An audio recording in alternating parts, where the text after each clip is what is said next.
20 crore ration card धारकों को अगले महीने मिलेगा मुफ्त दाल, वित्त मंत्री ने की थी घोषणा।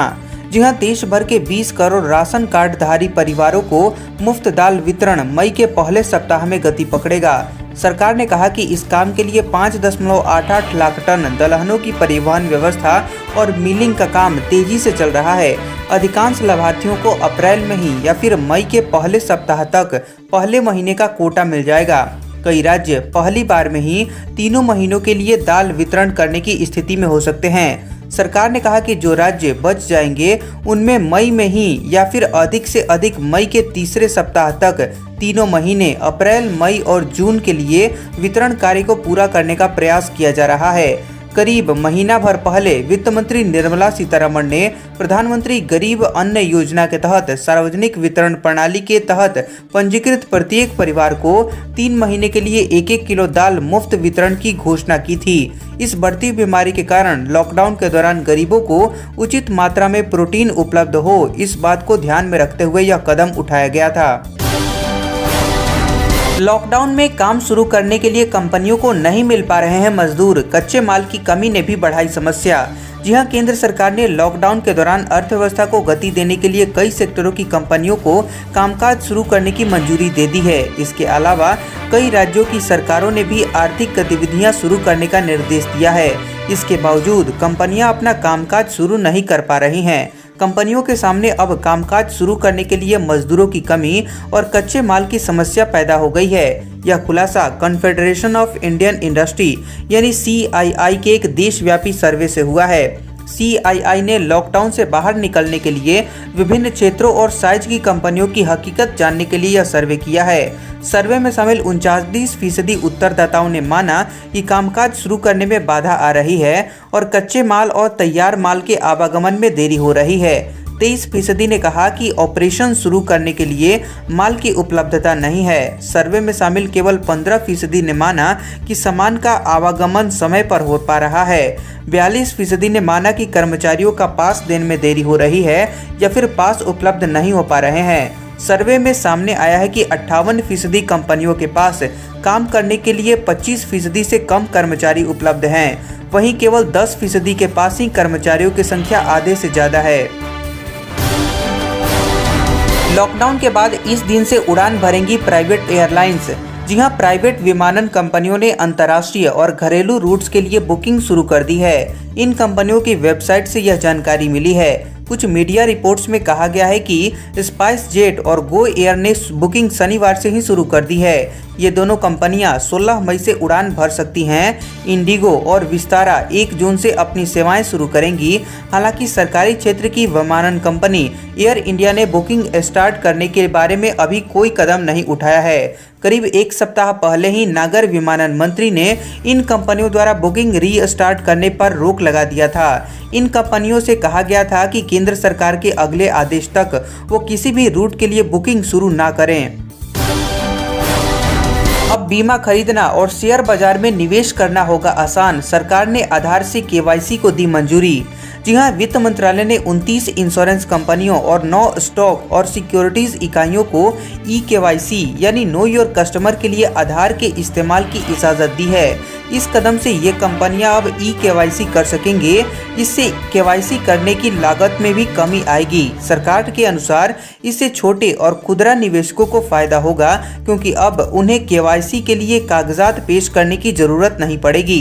सरकार ने इन कंपनियों के जरिए निवेश और मनी लॉन्ड्रिंग पर रोक लगाने के लिए यह कदम उठाया है। वित्त मंत्रालय के अनुसार आधार से सत्यापन स्वैच्छिक होगा और यदि कोई निवेशक परमानेंट अकाउंट नंबर यानी पैन देता है तो उसके लिए आधार सत्यापन की जरूरत नहीं होगी।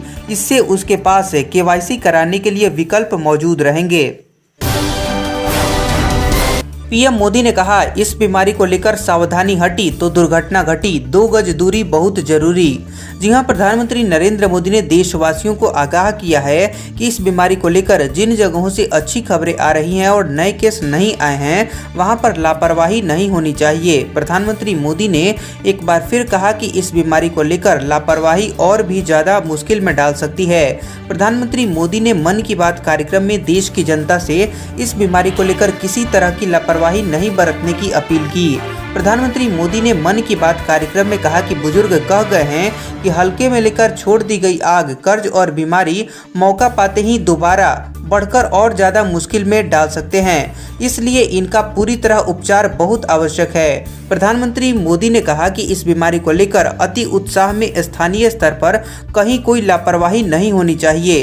पीएम मोदी ने देश की जनता से एक बार फिर से सामाजिक दूरी के नियम को पूरी तरह मानने की अपील की। पीएम मोदी ने कहा कि हमेशा ध्यान रखना, 2 गज दूरी बनाए रखें, 2 गज दूरी बहुत है जरूरी। राहुल गांधी ने कहा, रोजाना 1 लाख टेस्ट किए जाने चाहिए। पता नहीं क्या मुश्किल है जो किट का स्टॉक होने के बावजूद भी ऐसा नहीं हो पा रहा है। जी हां, इस बीमारी को देश में फैलने से रोकने के लिए विपक्ष ने एक बार फिर से केंद्र सरकार को सलाह दी है। कांग्रेस नेता राहुल गांधी ने ट्वीट करके कहा कि विशेषज्ञ भी मानते हैं कि इस बीमारी को हराने के लिए बड़े पैमाने पर रैंडम टेस्टिंग की जरूरत है। राहुल गांधी ने लिखा कि भारत में पहले से ही टेस्टिंग किट स्टॉक में है। एक समस्या है जो भारत की मौजूदा रोजाना 40,000 टेस्ट की क्षमता को 1 लाख प्रतिदिन किए जाने से रोक रही है। राहुल गांधी ने कांग्रेस के कई शीर्ष नेताओं के साथ वीडियो कॉन्फ्रेंसिंग के जरिए बातचीत की। राहुल गांधी ने इस दौरान राज्यों में फंसे हुए प्रवासी मजदूरों का मुद्दा उठाया और कहा कि मजदूरों की सुरक्षा की जिम्मेदारी प्रत्येक राज्यों को लेनी चाहिए। राज्य सरकारों को चाहिए कि वह अपने यहाँ फंसे हुए मजदूरों की देखभाल बेहतर तरीके से करे। उद्धव ठाकरे ने कहा, ट्रेनें नहीं चलेंगी लेकिन मजदूरों को घर भेजने का रास्ता निकाल रहे हैं। जी हां, महाराष्ट्र के मुख्यमंत्री उद्धव ठाकरे ने बताया कि हम प्रवासी मजदूरों को उनके घर भेजने का हर संभव रास्ता निकाल रहे हैं। इसके लिए हम केंद्र सरकार से बात कर रहे हैं। एक बात साफ है कि ट्रेनें नहीं चलेंगी। हम नहीं चाहते हैं कि भीड़ जमा हो, नहीं तो लॉकडाउन को आगे बढ़ाना पड़ेगा। ठाकरे ने बताया कि राज्य में 80% मरीज ऐसे हैं जिनके लक्षण सामने नहीं आए हैं, उन्हें इस बीमारी का पता नहीं चला। 20% को हल्के, गंभीर और अति गंभीर लक्षण हैं। हमारी कोशिश ये है कि ये सभी जल्द से जल्द स्वस्थ हो जाएं। जो लोग अपनी बीमारी को छिपा रहे हैं और टेस्ट नहीं करा रहे हैं, उनसे अपील है कि लक्षण दिखने पर जाँच कराएं। नवीन पटनायक ने की विजय रूपाणी से बात, गुजरात में फंसे मजदूर ओडिशा बुलाए जाएंगे। जी हां, इस बीमारी के कारण देश भर में लॉकडाउन के बीच अलग अलग राज्यों के मजदूर फंसे हुए हैं। वहीं वे प्रवासी लगातार अपने घर जाने की मांग कर रहे हैं। ऐसे में ओडिशा सरकार ने गुजरात में फंसे हुए अपने राज्य के मजदूरों को बुलाने का फैसला किया है। ओडिशा के सीएम नवीन पटनायक ने गुजरात के मुख्यमंत्री विजय रूपाणी से बात की है और वहां फंसे हुए अपने मजदूरों को सुरक्षित बुलाने पर चर्चा की। नवीन पटनायक ने गुजरात के मुख्यमंत्री और केंद्रीय मंत्री धर्मेंद्र प्रधान से वीडियो कॉन्फ्रेंसिंग के जरिए चर्चा की। उसके बाद मजदूरों को बुलाने का ये अहम फैसला लिया। फंसे हुए मजदूरों को वापस बुलाने के लिए एक कोऑर्डिनेशन टीम गठित होगी, जिसमें ओडिशा और गुजरात के 2-2 सीनियर ऑफिसर को शामिल किया जाएगा। ये कमेटी ट्रांसपोर्ट की व्यवस्था के लिए बनाई जाएगी। ज्यादातर मजदूरों को बसों से वापस ओडिशा लाया जाएगा। आरएसएस प्रमुख मोहन भागवत ने कहा, इस बीमारी से डरे नहीं बल्कि पूरे आत्मविश्वास से लड़ें। जी हां, देश में इस बीमारी के मामले लगातार बढ़ते ही जा रहे हैं। इसी बीच आरएसएस प्रमुख मोहन भागवत ने कहा कि सभी लोगों को घर में ही रहकर यह लड़ाई जीतनी है। साथ ही कहा कि घर में रहकर लॉकडाउन और सोशल डिस्टेंसिंग का पालन करें। उन्होंने कहा कि घर में रहें और ईश्वर से प्रार्थना करें। मोहन भागवत ने कहा कि कार्यक्रम करना अपना कार्य नहीं बल्कि कार्य अपना कार्यक्रम है। मोहन भागवत ने कहा कि हम मनुष्य में भेद नहीं करते हैं। हमारी कोशिश है कि जरूरतमंदों तक मदद पहुंचे। प्रेम और अपनेपन के साथ काम करना होगा। इस मुश्किल घड़ी के वक्त में ठंडे दिमाग से सोचने की जरूरत है।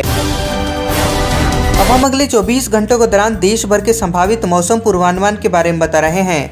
अगले 24 घंटों के दौरान गंगीय पश्चिम बंगाल, ओडिशा, झारखंड, उत्तराखंड, तटीय आंध्र प्रदेश और उत्तरी तटीय तमिलनाडु के कुछ हिस्सों में मध्यम से भारी बारिश होने के आसार हैं। पूर्वोत्तर भारत, बिहार के कुछ हिस्सों, उत्तरी छत्तीसगढ़, पंजाब, हरियाणा और हिमाचल प्रदेश के कुछ हिस्सों में हल्की से मध्यम बारिश के साथ 1-2 स्थानों पर भारी बारिश हो सकती है। जम्मू कश्मीर, लद्दाख, दिल्ली, उत्तर प्रदेश, केरल, आंतरिक तमिलनाडु और दक्षिणी कर्नाटक में हल्की से मध्यम बौछारें गिर सकती हैं। राजस्थान के कुछ भागों में धूल भरी आंधी के साथ छिटपुट बारिश की भी संभावना है।